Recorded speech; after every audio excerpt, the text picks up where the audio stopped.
Good morning बच्चों। अब हम आपका जो मोशन का चैप्टर है उसे आगे बढ़ाने वाले हैं। हम पढ़ रहे थे इक्वेशन ऑफ मोशंस, ठीक है। तो हमने उसमें पढ़ लिया था आपका कि जो भी आपकी मूविंग बॉडीज़ होती हैं, ठीक है, वो सभी के लिए जो ये इक्वेशन से यूज़ नहीं होती हैं, केवल उनके लिए यूज़ होती है जहाँ पर कि यूनिफॉर्म एसिलरेशन या यूनिफॉर्म रिटार्डेशन हो। अब हम समझते हैं यूनिफॉर्म एसिलरेशन।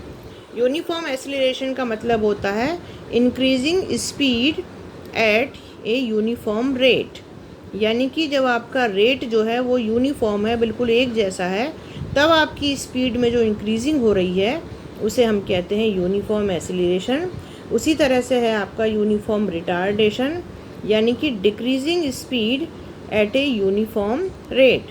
जब बिल्कुल एक समान रेट पर आपकी स्पीड कम हो रही है तो वो आपका कहलाता है यूनिफॉर्म रिटार्डेशन, ठीक है।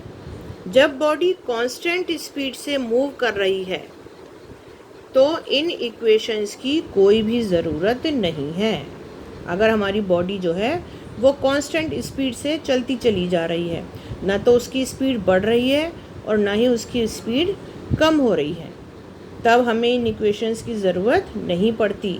उस वक्त हमारी जो इक्वेशन होती है वो बिल्कुल सिंपल होती है, डिस्टेंस वाली, कि distance equal to speed multiply by time, ठीक है। और यहाँ पर स्पीड जो है वो क्या है, आपकी कांस्टेंट है। कैसी है स्पीड? कांस्टेंट, ठीक है।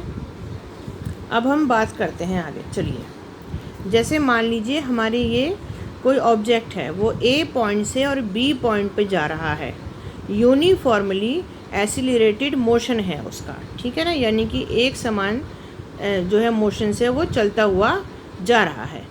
उसकी स्पीड या तो बढ़ रही है या फिर कम हो रही है, जो कि टाइम उसको दिया गया है, उसी टाइम के अंदर उसकी स्पीड या तो बढ़ रही है या कम हो रही है, वो कहलाता है आपका यूनिफॉर्मली एसिलरेटेड मोशन। तब हम velocity, acceleration, time and distance में रिलेशन निकाल सकते हैं। यानी कि अगर हमें ये पता है कि उसकी स्पीड बढ़ रही है या कम हो रही है, ठीक है, और यूनिफॉर्मली एसिलरेटेड मोशन है, तब हम वेलोसिटी और उसके एसिलरेशन में, टाइम में और डिस्टेंस में रिलेशन निकाल लेंगे।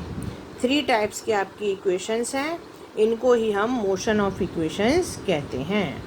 देखिए, अब सबसे नंबर 1 है v equal to u plus a t, जिसे हम कहते हैं वेलोसिटी टाइम रिलेशन, यानी कि आपकी वेलोसिटी में और टाइम में, ठीक है, इन दोनों के बीच में जो रिलेशन बताए उसे हम कहते हैं वेलोसिटी टाइम रिलेशन इक्वेशन, या इसे हम कहते हैं मोशन की फर्स्ट इक्वेशन।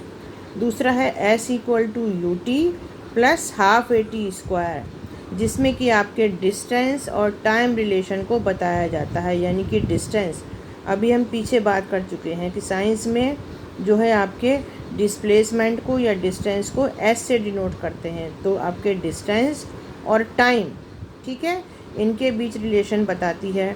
और थर्ड है आपकी v square minus u square is equal to 2as, जो कि आपकी डिस्टेंस और वेलोसिटी, ये आपकी फाइनल और ये आपकी इनिशियल वेलोसिटी में रिलेशन को बताती है, ठीक है। Thank you.